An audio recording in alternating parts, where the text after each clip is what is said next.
Hi good morning.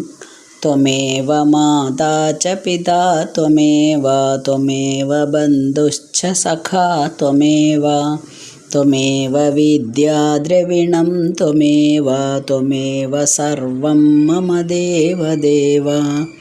Shrimad Bhagavad Gita 3-ാം അധ്യായം കർമ്മയോഗം 26-ാമത്തെ ശ്ലോകം. ന ബുദ്ധിഭേദം ജനയേദജ്ഞാനാം കർമ്മസംഗിനാം ജോഷയേത് സർവകർമാണി വിദ്വാൻ യുക്തഃ സമാചരൻ. അജ്ഞനക്കർമ്മമാർഗത്തെ തെറ്റിക്കും പടി ചെയ്യലോ യുക്തനക്കർമ്മമേൽക്കുന്ന ബുദ്ധിമാൻ മൗനിയാകണം. ജ്ഞാനി ലോകത്തിൻ്റെ നന്മയ്ക്ക് വേണ്ടിയിട്ട് പ്രവർത്തിക്കണമെന്ന് നേരത്തെ പറഞ്ഞു. വിദ്വാൻ കർമ്മസംഗിനാം അജ്ഞാനാം ബുദ്ധിഭേദം ന ജനയേത്. ജ്ഞാനികൾ കർമാസക്തരായിട്ടുള്ള അജ്ഞാനികളുടെ മേൽ അല്ലെങ്കിൽ അജ്ഞാനികൾക്ക് ആശയക്കുഴപ്പം ഉണ്ടാക്കരുത്. സർവകർമാണി യുക്തഃ സമാചരൻ ജോഷയേത്. സർവകർമ്മങ്ങളെയും സമചിത്തതയോടെ നന്നായി ചെയ്തു കാണിച്ച് അവരെ കൊണ്ടും അതുപോലെ ചെയ്യിക്കണം. അപ്പോൾ നേരത്തെ പറഞ്ഞു, ജ്ഞാനിയും അജ്ഞാനിയും തമ്മിൽ കർമ്മങ്ങൾ ചെയ്യുന്നതിലുള്ള വ്യത്യാസം പറഞ്ഞു കഴിഞ്ഞു. അപ്പോൾ ഈ തത്വജ്ഞാനിയായിട്ടുള്ള ഒരാൾ, അദ്ദേഹത്തിൻ്റെ കുറേ ആദർശങ്ങളുണ്ടാവുമല്ലോ. അവർ ഞാൻ നാളെ മുതൽ കുറച്ച് പേരെ നന്നാക്കി കളയാമെന്ന് വിചാരിച്ച്, ഇപ്പം ഞാൻ ചെയ്യണ പോലെയാണ് അല്ലേ, കുറച്ച് പേര് ഗീത പഠിച്ചോട്ടെ എന്ന് വിചാരിച്ച് ഉപദേശിക്കാൻ നടക്കുകയാണ്. അപ്പോൾ ഞാൻ ജ്ഞാനിയാണ്, അതുകൊണ്ട് ഞാൻ കുറച്ച് ജനങ്ങളെയൊക്കെ നന്നാക്കട്ടെ എന്ന് വിചാരിച്ച് ഉപദേശിക്കാൻ പോവുകയാണ്. അങ്ങനെ ഉപദേശിക്കാൻ പോകുമ്പോൾ ഈ അജ്ഞാനിയായിട്ടുള്ള നമ്മളെമാരത്തെ ജനങ്ങൾക്ക് ആകെപ്പാടെ ആശയക്കുഴപ്പം വരും. കാരണം എന്താണോ നമ്മളുടെ മുന്നിൽ നമ്മൾ കാണുന്നത് അത് മാത്രമേ നമ്മൾ സാധാരണയായിട്ട് വിശ്വസിക്കാറുള്ളൂ അല്ലേ. ഇതിൽ നമ്മളുടെ അടുത്ത് നമ്മൾ ദേഹം മാത്രമാണ്, ഇതൊന്നും നമ്മൾ വിശ്വസിക്കേണ്ട കാര്യമില്ല. ഇതിൻ്റെ ഉള്ളിലൊരു ആത്മാവുണ്ട്, ഇതിൻ്റെ ഉള്ളിൽ മനസ്സും പഞ്ചേന്ദ്രിയങ്ങളും കൂടിയാണ് പ്രവൃത്തികളെല്ലാം ചെയ്യിക്കുന്നത്. ഇങ്ങനെയൊക്കെ നാളെ മുതൽ നീ നന്നാവണം, നീ ഫലേച്ഛ കൂടാതെ കർമ്മം ചെയ്യണം കേട്ടോ എന്നൊക്കെ പറഞ്ഞ് നാളെ മുതലേ തുടങ്ങിക്കോ എന്നൊക്കെ പറഞ്ഞ് ഉപദേശിക്കാൻ പോയാൽ അവർക്കാകെപ്പാടെ ആശയക്കുഴപ്പമാവും. അപ്പോൾ എല്ലാവരും കർമ്മങ്ങൾ ചെയ്തുകൊണ്ടേ ഇരിക്കുകയാണല്ലോ. ജ്ഞാനിയുടേതായിട്ടുള്ള രീതിയിൽ ചെയ്യുന്നു, മറ്റേ ആൾ അയാളുടെ രീതിയിൽ ചെയ്യുന്നു. അപ്പോൾ എന്താണ് ചെയ്യാൻ പറ്റുക? അവരെ നന്നാക്കണം എന്നൊട്ട് ആഗ്രഹമുണ്ട്. എത്ര പ്രഭാഷണം നടത്തിയിട്ടും പ്രത്യേകിച്ച് കാര്യമൊന്നുമില്ല. അജ്ഞാനിക്ക് ധാരാളം സംശയങ്ങളുണ്ടാവും. അദ്ദേഹം സംശയങ്ങൾ ചോദിച്ചുകൊണ്ടേയിരിക്കും. അപ്പോൾ അയാളെ ഉപദേശിച്ച് ഞാൻ പറയണതാണ് ശരി, നീ ഞാൻ പറയുന്ന പോലെ അനുസരിക്കണം എന്നൊക്കെ പറഞ്ഞാൽ ഒന്നും സംഭവിക്കില്ല, അതൊന്നും ചെവിക്കൊള്ളാനേ പോകുന്നില്ല. പിന്നെ എന്താണ് അതിനുള്ള വഴി? സ്വന്തം നമ്മൾ തന്നെ ജ്ഞാനിയായിട്ടുള്ള മനുഷ്യൻ സ്വധർമ്മങ്ങൾ ഫലേച്ഛയില്ലാതെ ചെയ്ത് കാണിച്ചു കൊടുക്കുക. കാരണം അജ്ഞാനി എപ്പോഴും അനുകരിക്കുകയാണ് ചെയ്യുന്നത്.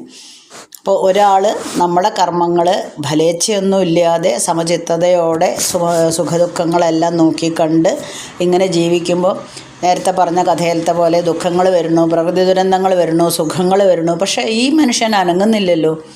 അതായത് ഞാൻ നല്ലതെന്ന് കരുതുന്ന ഒരാൾ, അയാൾ ഒരു അനക്കവും ഇല്ലാതെ എന്ത് വന്നാലും അയാൾക്ക് ഒരു പ്രശ്നമില്ലാത്ത മാതിരി ജീവിക്കുന്നു. ഇങ്ങനെയും ജീവിക്കാൻ പറ്റുമോ? അപ്പോൾ ഉപദേശിച്ചിട്ട് കാര്യമൊന്നുമില്ല. അതിന് പകരം ഈ അജ്ഞാനി ഇങ്ങനെ ചിന്തിക്കാൻ തുടങ്ങും. കാരണം എന്ത് കർമ്മം എന്തൊക്കെ ദുരന്തങ്ങൾ വന്നാലും ഈ ആൾ, വിവരമുള്ള ഇയാൾ ഒരു തരത്തിലും അയാൾ കുലുങ്ങുന്നില്ലല്ലോ. ഞാനും അങ്ങനെ ആയാലോ, അങ്ങനെ ഒരു ആകാംക്ഷ വരും. ഇതിനെന്തപ്പോൾ കാരണം? ഇയാൾക്ക് എന്താ ഇതൊന്നും ഈ കാര്യങ്ങളൊന്നും മനസ്സിലാവേണ്ടി ആയിരിക്കുമോ? അതോ ഇയാൾ ദുഃഖിക്കണില്ലല്ലോ, ഒന്നിലും പ്രത്യേകിച്ച് സന്തോഷമോ ദുഃഖമോ ഒന്നും കാണുന്നില്ല. എങ്ങനെയാണ് ഇയാൾക്ക് ഇങ്ങനെ ജീവിക്കാൻ പറ്റുന്നത് എന്നുള്ള ഒരാകാംക്ഷ വരും. അപ്പോൾ എന്തു ചെയ്യും?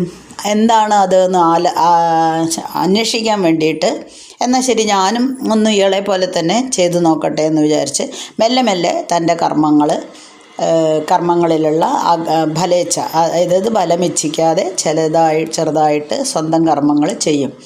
അപ്പോൾ അയാൾക്കും കുറച്ചൊക്കെ അത് സാരില്ല, മറ്റാൾ ദുഃഖിക്കുന്നൊന്നും കണ്ടില്ലല്ലോ. അതേപോലെ ഇതിപ്പോൾ കടന്നു പോവും, ഇനിയും വരും സുഖങ്ങളും ദുഃഖങ്ങളും എന്ന് വിചാരിച്ച് ചെറുതായിട്ട് ഇങ്ങനെ മാറാൻ പറ്റും.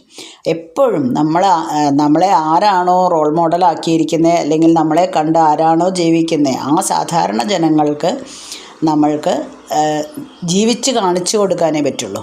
സ്വന്തം മാതൃകയാക്കിയിട്ട് എല്ലാ കർമ്മങ്ങളിലും നമ്മൾ വളരെ നിഷ്ഠതയോട് കൂടിയിട്ട് സമചിത്തതയോട് കൂടിയിട്ട് ജീവിക്കുന്നത് കണ്ടു കഴിഞ്ഞാൽ അതുപോലെ തന്നെ മറ്റുള്ളവരും അനുകരിക്കും. അല്ലാതെ എൻ്റെ ഉപദേശങ്ങൾ മാത്രമേ സ്വീകരിക്കാവൂ എന്ന് ഗുരു പറഞ്ഞു, അതുകൊണ്ട് ഞാനത് സ്വീകരിക്കേണ്ട ആവശ്യമൊന്നുമില്ല.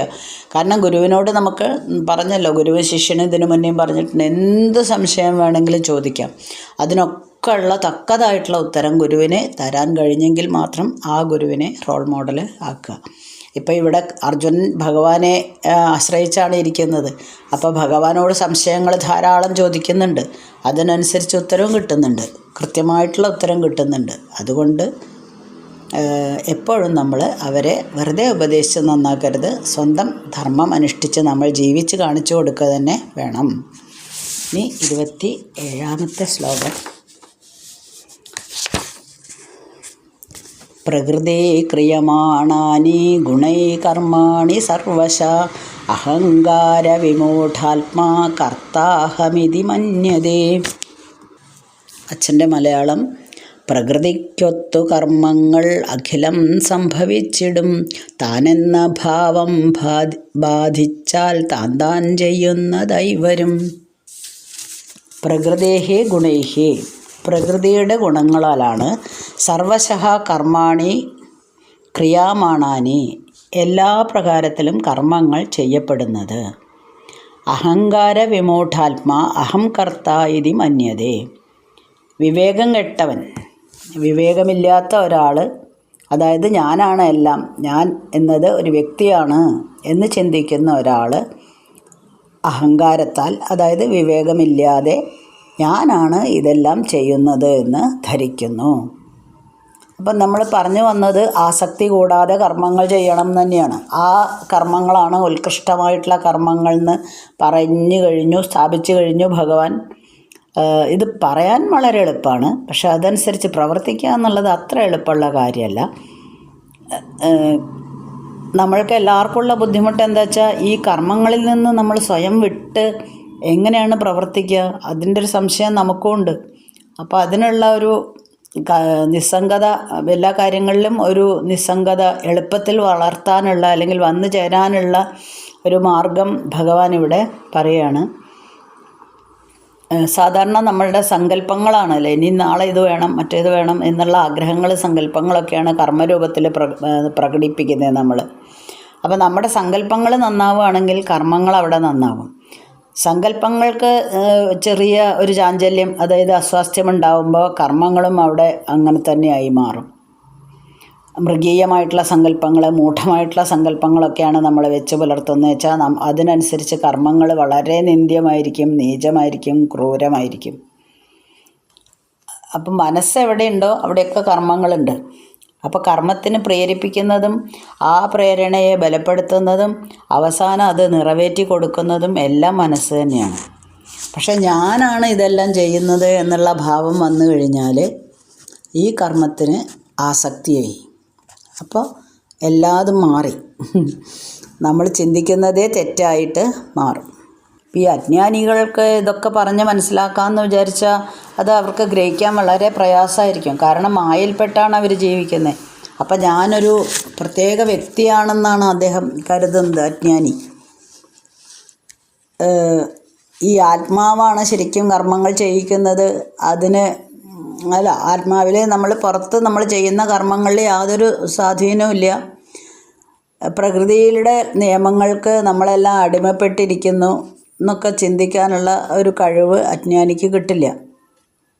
ഇപ്പോൾ നമ്മളൊരു സ്റ്റേജ് ഷോ നടക്കുകയാണെങ്കിൽ ഒരു സോഴ്സ് ലൈറ്റിൽ നമ്മൾ ഡാൻസ് കളിക്കുമ്പോൾ എപ്പോഴും കുട്ടികളുടെ ഉടുപ്പുകൾ പല കളറിൽ കാണുന്നുണ്ട്.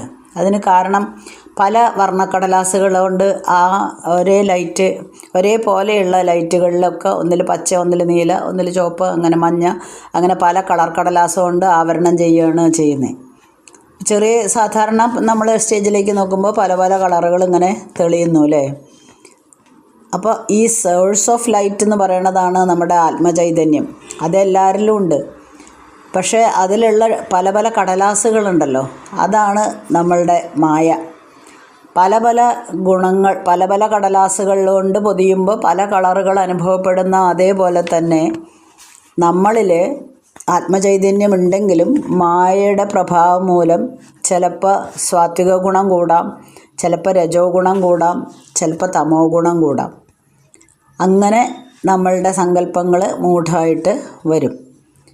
അപ്പം അവിടെയൊക്കെ എന്താണ്, ഒരേ ലൈറ്റാണ് എന്നുള്ളത് മനസ്സിലാക്കാതെ ഇത് ചുവപ്പ് കളറാണ്, ഇത് മഞ്ഞ കളറാണെന്ന് നമ്മൾ സങ്കല്പിക്കുകയാണ് ചെയ്യുന്നത്. അങ്ങനെ സങ്കല്പിക്കുന്നത് തെറ്റാണ് എന്നാണ് പറഞ്ഞു കൊടുക്കുന്നത്. ഇനി 28ാമത്തെ ശ്ലോകം. തത്വവിദ്തു മഹാബാഹോ ഗുണകർമ്മ വിഭാഗയോ ഗുണാഗുണേഷു വർത്തന്തി ഇതി മത്വാ ന സജ്ജതേ. ഗുണകർമ്മ വിഭാഗങ്ങൾ അറിയും വിജ്ഞരൊക്കെയും ഇന്ദ്രിയങ്ങൾ കെഴും വ്യാപ്തി അറിഞ്ഞാകൃഷ്ടരായിട.